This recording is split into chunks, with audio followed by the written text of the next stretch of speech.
Welcome to the Fifth Trooper Podcast. Hello and welcome back to the Fifth Trooper Podcast. My name is Jay Shalansky, and this is a beginner's guide to Star Wars Legion. And joining me this week, I'm really excited about this. This is Nema from Team Relentless. How are you, Nema?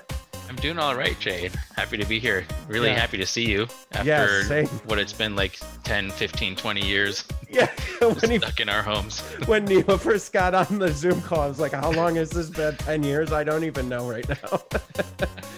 But so Nema and I have faced each other in battle on a couple of times, both at LVO. And today I wanted to talk about the command phase and command cards. And Nema kind of came to my mind because of our last battle. But before we get to that, where can people find Team Relentless and kind of what do you guys do so people can, Yeah, for sure. So Team Relentless is a collection of, we started as Legion players exclusively. We have some X-Wing players, some Armada players with us now. But we're a collection of competitively focused players.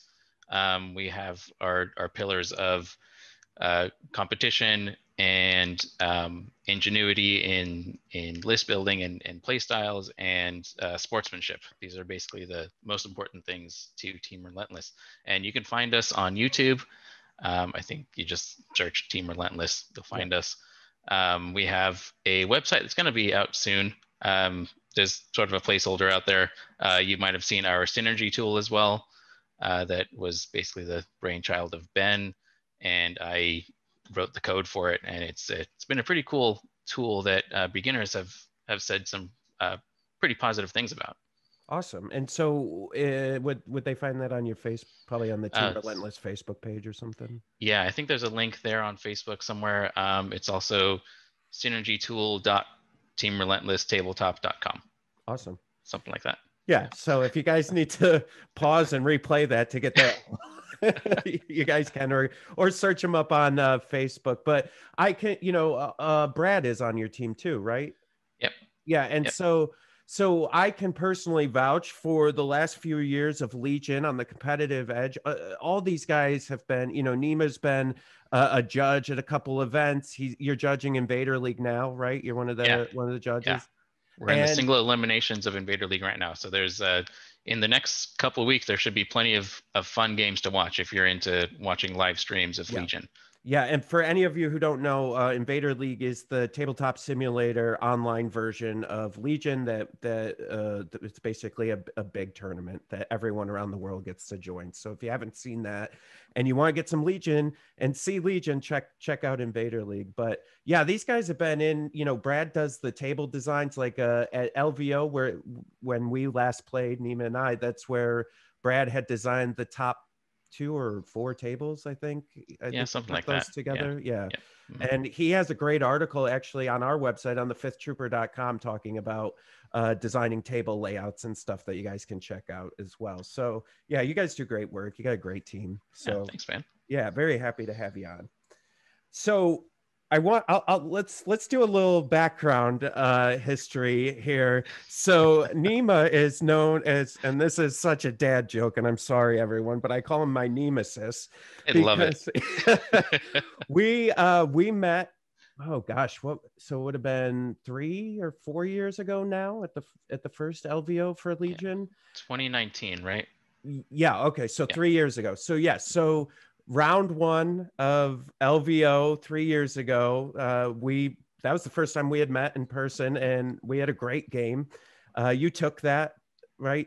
And just barely. Yeah. It was a really close game. And so that was the only loss I had at LVO. So going into last year's LVO, you and I had seen each other, said hi and all that. And then we were joking like, oh, wouldn't it be great if we our last game was, and it turned out it was like, you couldn't have planned that any better. But the final game, we ended up going on the stream table. So while we talk about this, for any of you beginners, you could go to our YouTube channel and look at the LVO 2020 day 1 the final match. It's Nema and I on stream. So as we're kind of recounting what's happening, you can go watch it in real life and see how I screwed up. And so it's such a good game. I think it is the first heat, first day. Yeah. So yeah, whichever video that one is. Yeah. Yeah. So yeah. Right. Heat one. Yeah. Day one. Yeah. And so just to set the table a little bit, I was playing my coveted double heavy list, which, now double heavy seems to be the thing with the AATs, right? But back then it was not the thing. It was not. No, Jay's the trendsetter. Yeah. Maybe even, stupidly so, but yeah. So we made it to the fourth round, and you were playing Sabine Leia list, Rebels list with some tauntauns. Yeah. Yep. And we got moved, so we were going to not play on the stream table, and then they asked us to do it, so we relented. I didn't want to play on that table because I knew it was like going to be a nightmare for deployment for me. And it was. I don't know if you remember that, but I think we called Keegan, who was the judge at that time, over like four times. Yeah.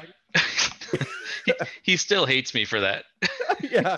We made him make so many hard judge calls, like, can my tank drive over that? Can I deploy here? Like, and the funny story about that too is if you see the rules reference guide, so for those of you that are newer and maybe this is the first time playing, there's actually a new rule in there that came out not too long ago for oblong bases to deploy in a range one deployment. And that was because Alex was at LVO watching our game and seeing how much trouble I was having deploying. And so that's the Jay Shalansky rule in the RRG.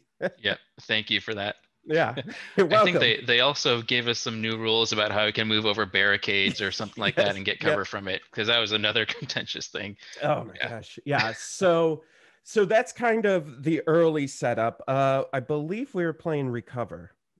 Yep. Right, Recover the supplies, which is real bad for my list.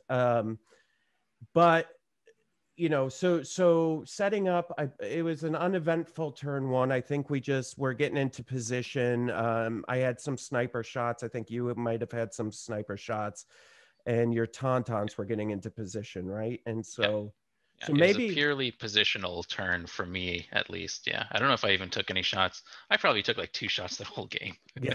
Just the spoiler. Yeah. So it's so like typical Rebels versus Empire game that it still to this day drives me insane. But then I think, was it turn to the Sabine? You move Sabine up for the grab. Yep. Yeah. Yep.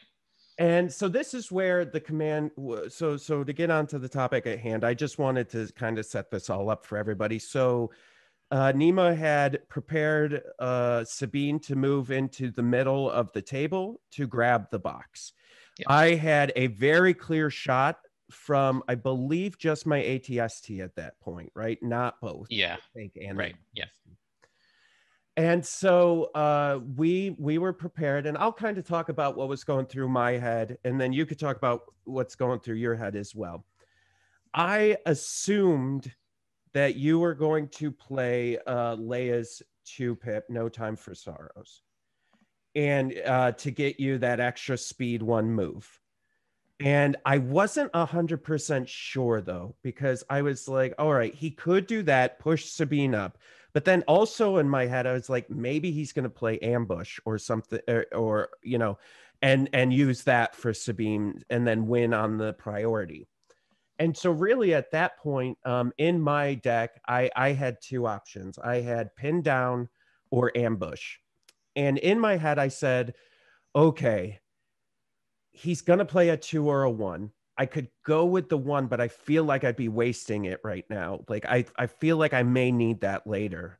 And if I play pin down and I get to go first, I can take his order token away, make him reshuffle it, and then my tank can get in position if the ATST doesn't kill Sabine on the first shot. Totally. And so that was my thought process, and I ended up selecting pin down. And so I'll let you kind of explain where you were and why you selected what you selected. Yeah, so I think I had put myself in a tough position as well because of a mistake I made turn 1, where I moved up Sabine very early in the turn after she had taken one. I think you played maximum firepower turn 1. Yep. And got a suppression token on her at least, and maybe a wound. And it was the 4th game of the day, so you're not thinking clearly, right? And I'm like, oh no, I gotta make sure she has both actions for this turn, because if she takes another suppression, she's suppressed, only gets 1 action. I mean, I'm a dummy. I had strict orders in my list, so she could have taken 2 more shots. But I moved her up very early, and I was still in a position where I was going to be threatened by you shooting me.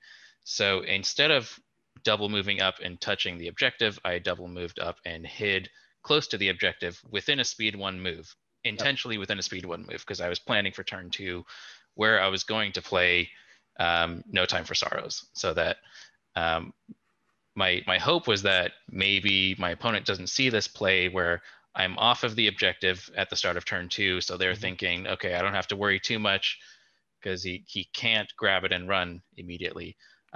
But of course, Jay is a smart player, so he knows that No Time for Sorrows is there as a potential, and he probably saw that I was within range for a speed 1 move to get onto the box.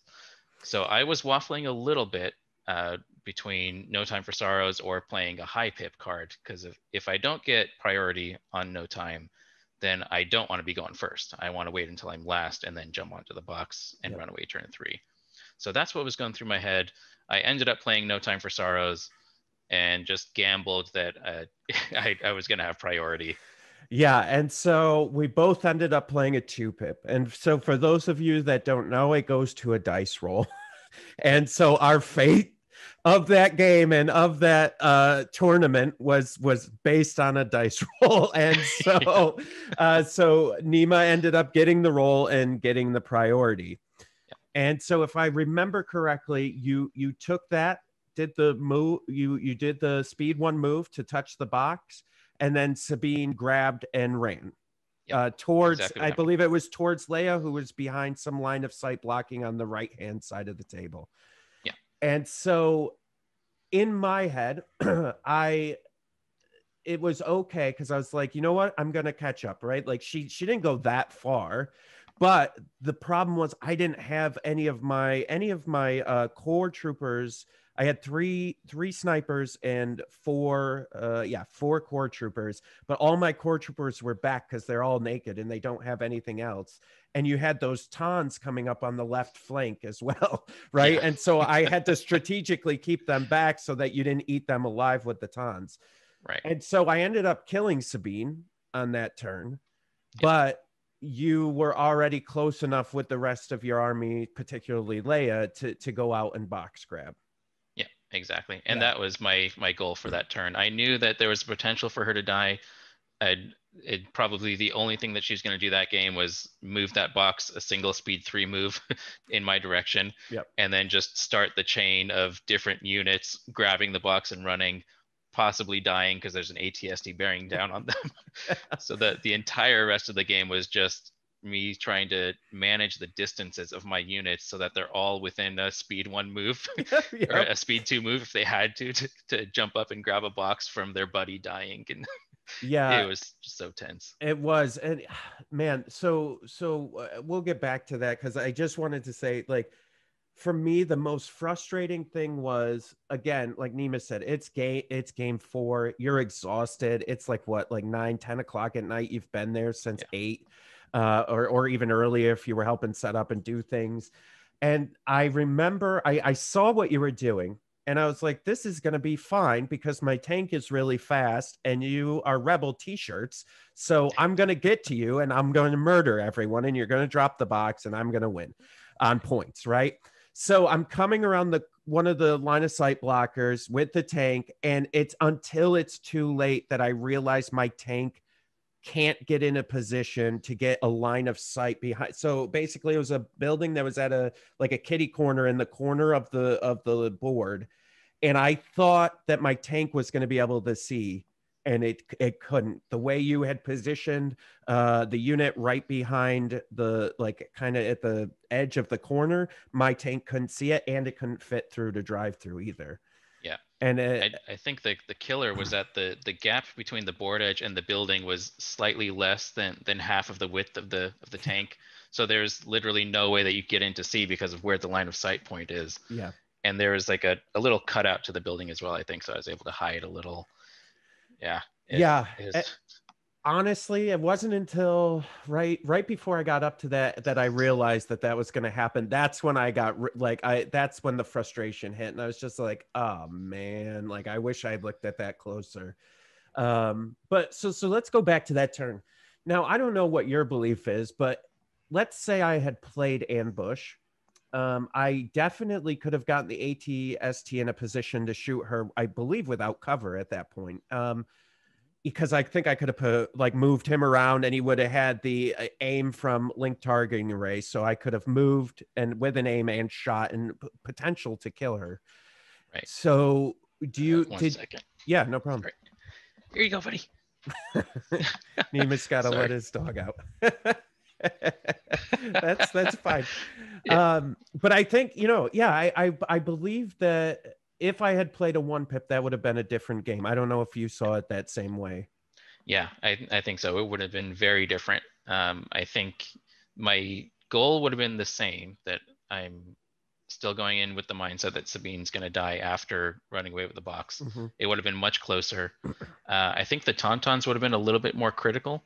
Yeah. I think what they ended up doing, all of them died that game. But I think what they did was delay your tank just long enough that by the time you got to that building, my guys were hidden already. They delayed your AT-ST just long enough as well, I think. Yep. Because I still had to grab my boxes in the back. Yeah.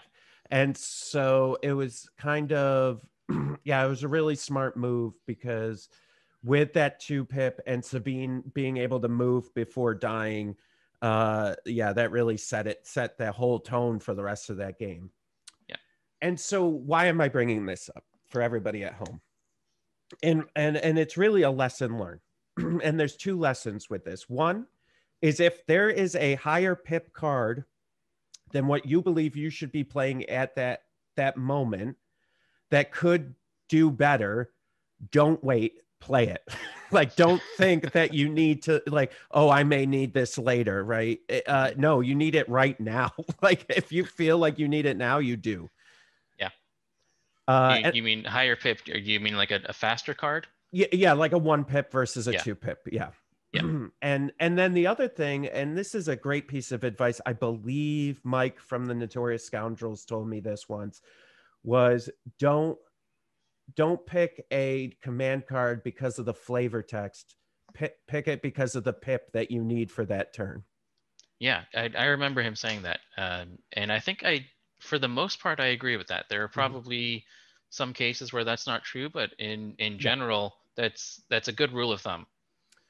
Yeah, because I think there's definitely, if you have, or especially if let's say you're going to play a 2-pip and you have a couple options at the 2-pip, then flavor text is going to be important. But if you're just playing a card because of flavor text, then you're missing the point of that. Unless it's something like, for instance, for you, that No Times for Sorrow, right? You definitely could have played a 1-pip to make Sabine do what you needed her to do, but No Times for Sorrow, because of the flavor text, was the right move in that. Yeah. In that case, I for sure was taking it because of the flavor text. In that case, I think I didn't want a 1-pip. If I wasn't playing No Time for Sorrows, I might have been playing maybe even standing orders, because I want Sabine to go last that turn. Because if she goes first, she just jumps up and grabs it and stays there, and is just a sitting duck to die. Yeah. So no good comes out of it. And that's where the mistake from turn 1 comes into play. But it's really interesting. And so, I think when you're, let's kind of walk people through the turns, and then maybe talk about what pip at command card at each turn is a good choice, right? And I think in the past, the old adage was, turn one standing orders is generally, right, the card that you want to play. Now, I think there's definitely instances. So for instance, in the double heavy list that I was playing, I don't believe I ever played standing orders because the way the list worked was I need to get order tokens to Veers and the heavies, and then they're going to be able to move into position much faster. So usually I play a 3-pip on my opening turn with that. Yeah. And in my list, in that specific list, actually, I often have the same approach. I think in our game, I played standing orders because we were so far apart that I wasn't too concerned about order control on the Tauntauns. I just wanted to make sure Sabine doesn't go too early. But generally speaking, in that list, I play Assault. So I get orders onto all the Tauntauns, or maybe 2 Tauntauns and Sabine, because I want to make sure that the Taunts are going last so that they're not getting lit up. Or if someone decides to move up, you know, you made a mistake because there's a Tauntaun coming. Yeah, and that's similar with the heavies, right? You want to get them orders and aim tokens and then have them go last because you want your opponent to get into a position where now the heavies are going to start stomping, around the battlefield and start shooting things. Right. Yeah, for sure. So there's this balance between order control and wanting to go last in the first turn. And I think that's the sort of push and pull between whether you're playing a 3-pip or standing orders that turn. Yeah, and let me ask you this: do you find so in these bigger tournaments that are really closely timed and you're moving faster, and that because of the rate, the everyone is such a great player that that potentially it's going to be a shorter game from a round perspective. Do you find yourself changing how you play your command cards, or do you think it's similar? In general, I think it doesn't too much. I think eventually in the later turns it does. I used to play Luke Skywalker lists a lot, and there I tend to save Son of Skywalker for a late turn, like even turn 6 sometimes, depending on the objective. Like that's an awesome card on like key positions or something. Luke moves up, force pushes someone off, kills 2 other guys. If there's someone that's whittled down, just hit him with pistols. But if you notice that the clock is winding down and you're not going to get to turn 6, then all of a sudden I'm thinking, oh, okay, maybe I need to play this earlier because I want to get the benefit of that card out. And maybe it's turn 4. So in that sense, I think you have to kind of adjust as you go, but you have this plan of when you want those cards to come out. Yeah. Yeah. And it's so interesting, right? Because I feel like sometimes I see both sides of this argument. And the argument is that one side says when you're preparing your list to know what command cards you're going to play each turn, no matter what, right? Like just have that in your mind, how your list works based on the objectives, how you're going to play the command cards. And then there's kind of the other side of the fence that says, well, really, it should be based on the game and your opponent and what you're playing. And so I'll let you go first and kind of your philosophy behind that. Yeah. So I'll talk specifically about the list that I played at LVO, just because that's on the forefront of my mind right now. That one, I for sure had almost a prescribed order that I wanted to play the cards. So turn 1 is usually Assault. Turn 2 is usually No Time for Sorrows. And that's almost regardless of what the objective is. Because if I'm not too worried about the objective, No Time for Sorrows is great to get a surprise movement with the Tauntauns. And I have uplinks, I think, on most of the Tauntauns. So I can get all of them to move and Sabine to move at the same time as well. All 4 of them can go. So you get massive increased threat range there. And at that time, they were getting dodge tokens off that move as well. So then those are the first 2 turns. And then turn 3 is sometimes explosions. And I'll use that either to get Sabine to do some damage on a group of opponents, or if I need it for the objective, I don't even drop the bombs. I just use it for the 1-pip and guarantee that she gets to go and get her out of there. Because at that point, she might be too far away from Leia to get an order from her. So I have to use her 1-pip to get it. Yeah. So it's interesting because as I'm thinking back to our game, that one in particular, generally speaking, since by the way, I'm still playing I have a new variation of the double heavy list that I play now, but still playing double heavy. Generally what I'll do is I will probably play assault with that double heavy list on my first turn. But when I was playing you and the way Sabine was deployed and the way you were moving her, I ended up going maximum firepower because I was hoping to with recover the supplies. I knew you were coming for that middle one, right? That's what you would do with Sabine. It makes sense. And so I was like, all right, I got to get at least suppression on her, maybe a wound if I'm lucky, and I got to hit her hard and now, right? And so that kind of changed my game, and I don't know if it was good or bad, right? Yeah. I think you handled it well. I could see an argument for saving that for later to get one of the box carriers. Yep. That's trying to run away. But I can see why you'd want to get early wounds on her, just to make her think twice about maybe running into the middle. Right. Yeah. I could see an argument either way, but I think in hindsight, yeah, maybe it should have been saved for later, because I think when she died, you had actually overkilled her. So that one wound from maximum firepower, I think ultimately didn't matter, if I remember that correctly. Yeah. Absolutely over. Yeah, I think I had like 4 wounds over what I needed to get. Yeah, something like that.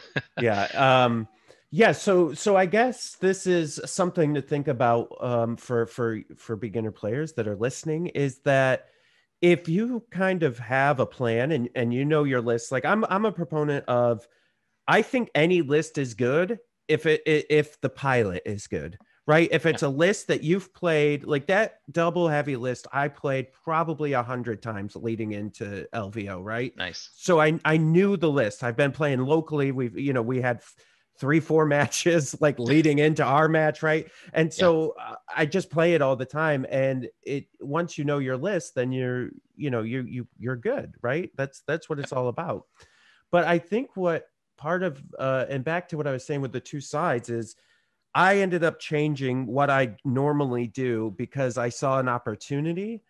But I almost think that it was probably better to just stick to my formula that had been working, right? Because I knew it worked. I knew what to do with it. But in maybe the excitement of being on the stream, of facing my nemesis and like wanting to pull the win out, I was like, he's never going to see this coming, and threw maximum firepower down on him. You're right. I didn't see it coming. My first thought was, oh, he's throwing a 1 pip down. All right, that's going to help me later, I think. Well, when we're coming down to having some kind of bidding war with the pips later. But yeah, I wasn't sure who you were going to try to shoot with that. I thought maybe you try to whittle down a tauntaun. Yeah. So I think I had 3 prime targets, if I remember correctly. It was Sabine. I think I had a tauntaun group out in the open, and I believe there was a sniper that was in heavy cover, as well. And so I the thoughts that were going through my head, if trying to, listen, this is a year ago, so memory is really, an odd thing. So maybe this is something I think now, but maybe not at the time. But I think at the time it was this, if I had killed the sniper, that would have been 1 less unit that could have run back to get that other box that you had. I knew Sabine was going to come for the middle, and I knew taunts were bad news. So it was just, I picked, sometimes you have to make these quick decisions in the moment and say, all right, I have to go with this, right? Yeah, right. Sometimes it's just a gut feeling, right? Yeah. But yeah, to go back to your earlier point, I think oftentimes the pilot is more important than the list. You can argue about the value of a particular list over any other, but ultimately, if you don't know how to pilot that list, you're just not going to do well. We're interestingly seeing this in Invader League right now. Everyone is thinking, hey, that 13 activation separatist list is just going to dominate, and we're seeing them just get whittled down. We're losing one after another. Yeah. So yeah, you need to know your list. at a certain point, it just becomes second nature. Like sometimes I'm not even thinking about the command cards that I'm playing. Yep. Just because I'm so used to it. But at a certain point, you also get comfortable enough with it that you know the capabilities of each command card, and you can kind of see what the turn is going to look like. Yeah. So, for example, in our game, basically repeating something I said earlier, I usually play assaults turn 1, but I noticed in our game, the board state, I didn't really care about my tauntauns moving up too quickly. So I saved that card for later and just played standing orders just to ensure that Sabine doesn't go. So you get this level of comfort of knowing how the board will move, almost seeing it like a chessboard. And yeah, I mean, it's interesting. Yeah, it's real interesting, right? Because I feel like similar to any like sport or any other type of, once you like, I think LJ from Team Relentless says this all the time, is muscle memory, right? Like you got to build that muscle memory. And it's funny because once you've played a list enough times and you've faced enough opponents, you kind of start seeing repeat patterns of how opponents react to your list. And so you can say, oh yeah, I've seen this before. I know what he's going to do. And so that was like, that's how I knew Sabine was going for that middle box, right? I've seen this before. Like I know what's going to happen. And he has Leia, so definitely no time for sorrows. It's going to play into this. And then just trying to make the best decision with your pips from there, right? From that point on. It's a really interesting, thought. Like, do I go in and just have my command cards and I know exactly what I'm going to play each turn, or do I adjust on the fly? And I don't know. I wonder if it's a personality thing, because I don't know if I'm personally capable of adjusting on the fly. So, yeah. You know what I mean? Like, totally. I think that maximum firepower, though it went okay, probably threw off my rhythm a little bit of what I'm like used to playing, Sure. Yeah. It breaks down that muscle memory. Yeah. For me, I do like having a plan going in, but I'm also just reassessing. Even with every single activation, I'm re-looking at what the board state is, and so sometimes that leads me to play a little bit slower than I'd like. But, right. Just because you're rethinking everything as you go. But I think it's helpful. Do you think that kind of command structure and like how you're going to play per turn, do you think that is highly dependent on like centerpiece pieces as well? So like for you, it was Sabine and the Tauntauns, right? And then for me, it was the double heavies. So I wonder if you have a less centerpiece dependent list, if maybe you have more freedoms. I think so. Yeah, that seems valid. So I do tend to play more centerpiece oriented lists. Same. Like I love playing Luke, but then once Luke goes down, the rest of the list is not usually able to support whatever you're trying to do. Yeah, Luke usually holds a list on his back. Yeah, exactly. Yeah. Yeah. And then I transition to Sabine and Tauntaun list, which is a little bit less fragile because you have multiple pieces. But still, once those pieces go down, you have almost nothing left. Like in our game, they were just dying left and right. Well, that was right. That was the joke. I think afterwards, Mike and David and Alex David were streaming our game, and they're like, "Well, Jay, positive from that is Nema didn't kill any of your units." that was the like it's true. Positive takeaway. I killed 2 models in the entire game. I think I killed 2 models. Yeah, and I think I took out most, right? You had like 2 or 3 units left at the end. So I think I was holding 3 objectives, and I think I had 3 units. Yeah. Yeah, and they did just what, and I think that's a great example. Just to go off command cards for a second, but that's a great example of how to play Rebels. Is they like this is a lot of things I see wrong sometimes when people play Rebels, is they're like, they want to get in that gunfight, and you're like, whoa, don't do that. You have t-shirts, like you don't, right? But so that was a perfect example of, we want to hit and then we want to run and hide, exactly. Right? Yeah, we run and hide, it's all about positioning. That's the most important thing. You're not necessarily looking for attacks. You're looking for opportunities to score points, and you have to really be forward thinking with where you're going to be, what your ranges are. So you're trying to be as safe as possible. Yeah. So yeah, that's the nature of these sort of focus piece lists, and I think we can contrast that to something like the previous Republic lists, probably, where the centerpiece is probably something like Rex. Yeah. You do have his 2-pip, and the timing of that is important, I think. But outside of that, you're mostly just, your army is generating tokens for everyone. Right. So who cares what Yeah. pip card you play? Yeah. Almost.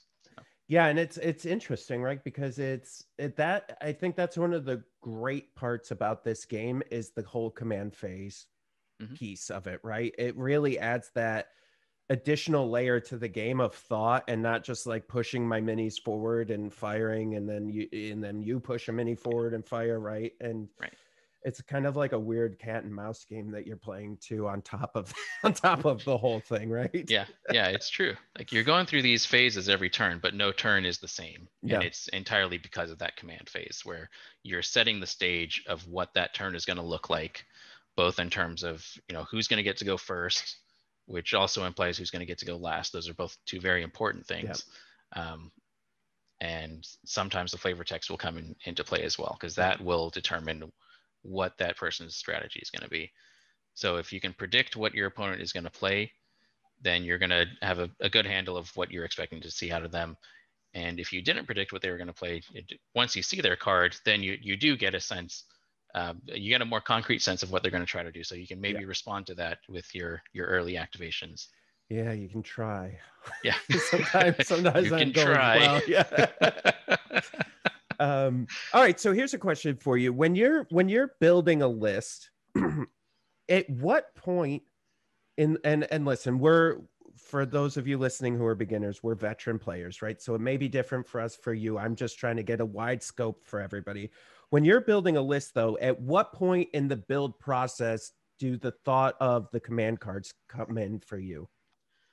For me, actually, interestingly, it's always last. I'm thinking about the units first. I'm not necessarily thinking about command cards. Yeah. It's usually the last part. And sometimes, like, sometimes there's a circle to it, right? There's a feedback loop during the design process where you're laying out your units, and then you get to the command phase or the command cards, and you think, oh, actually, this command card would be nice to have, so maybe I'll go change my list and bring this unit in. Like, I was sometimes building my Sabine Tauntaun list with just the generic commander, and the value of No Time for Sorrows is so good. So when I get down to the part where I'm picking my command cards, I'm like, okay, yes, I'm bringing Leia just for this card, but it's such a good card.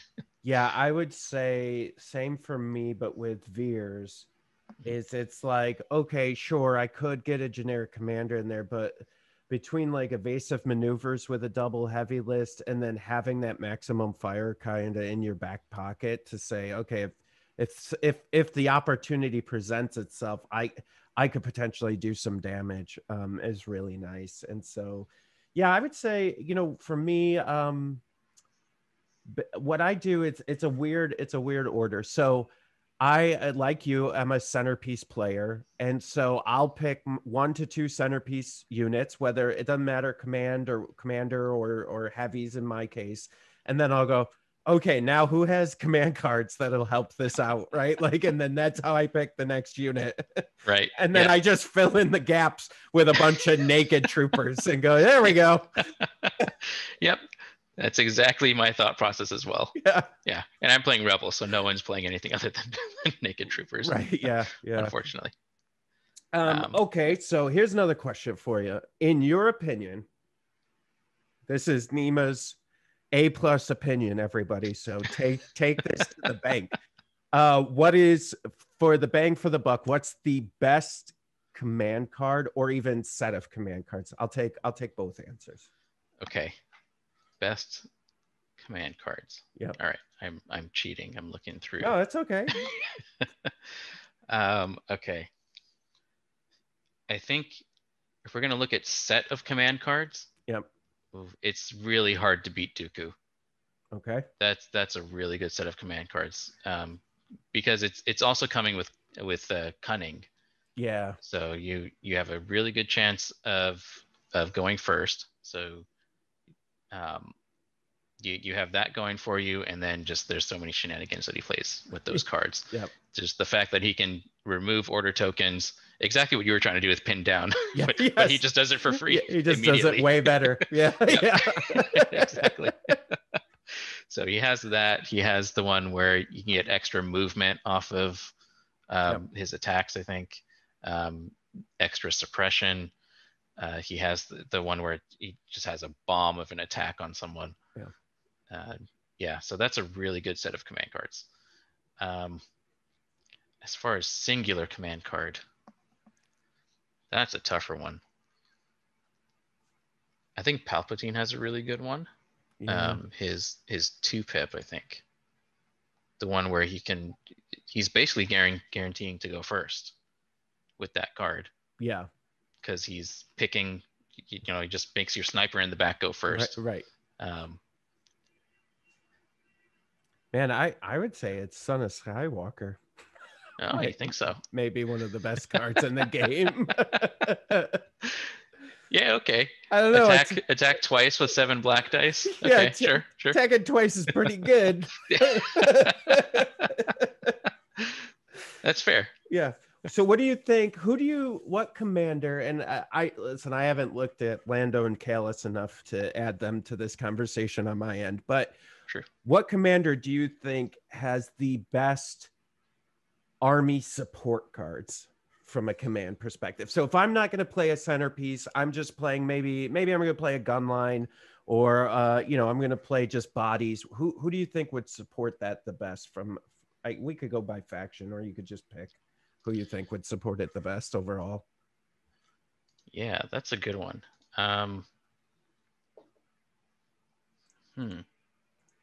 I can talk while you're thinking, if that helps you. Yeah. So for me, I'm gonna go Empire again. I'm gonna say I think Director Krennic. I think Krennic has the best overall support cards for his army. Right, he has his 1-pip that basically lets him choose 3 tokens that he gets to look at and put those out whenever he wants. So now you have that kind of activate that order control with 4, because you have Krennics and then 3 more that are on his card. You have the deploy the garrison, which gets you the standby for 2 of your troopers. And if you have death troopers, or shore troopers, that's such a good card. And then annihilation looms, which is basically just handing out suppression, which is amazing as well. Yeah. But yeah, so that would be my pick. Yeah, that's a good one. Annihilation looms, because you can build your list to not care at all about that suppression. Yeah. Yeah. So it's almost like anti-support, actually. You're suppressing the other team. Yeah. So good. Yeah. Okay, I think I have mine. All right, here we go. That was a really good pick. Hey, thank you. All right. This might be unpopular. I'm going to go with Obi-Wan. Okay. He's got some strong support. I'm listening. I'm not agreeing, but I'm listening. he's generating 20 some odd surge tokens for his army. Yeah. He's got I guess Nimble doesn't really help him too much in the support, but he can Guardian during melee attacks. But the generating the support, or the surge tokens, I think is a massive thing for that army that can share surge tokens. So what is he doing? It's 1 surge token for each other friendly unit at range 1, and he's given that to 2 other units, and plus himself. So if you have an army of 9 or 10 activations, if you're all bunched up, you're getting 8 or 9 surge tokens per unit. Yep. So you're basically not taking wounds that turn. Your entire army is death troopers. Yeah. God. All right, that's actually a pretty good one. Yeah. Plus he has his surge tokens for when he wants to Guardian. So you can guarantee that your army is not taking wounds for the most part. Obi-Wan might take a couple. Oh, yeah. Wow. All right, let me ask you this. Do you think it is unfair that the two new factions, their second set of generic cards seems so much better than Rebels and Empire. Like, that seems unfair. I just like to point out that's unfair. They both have orbital strikes. Like what? Is this our hot take segment? Yeah, that's the hot take segment. Yeah. This feels like a lukewarm take. I think we can do better. Yeah. This absolutely, they're better than the old ones. Oh, all right. I guess that was pretty easy. Yeah. Give me a hard one. Yeah, yes, they are easier. Those are very strong cards. On paper, it almost looks like the Republic one is worse than what you get out of Leia, right? Because she can hit anything anywhere on the map, but the Republic one has beam, so it has to hit things that are clumped up. Yeah.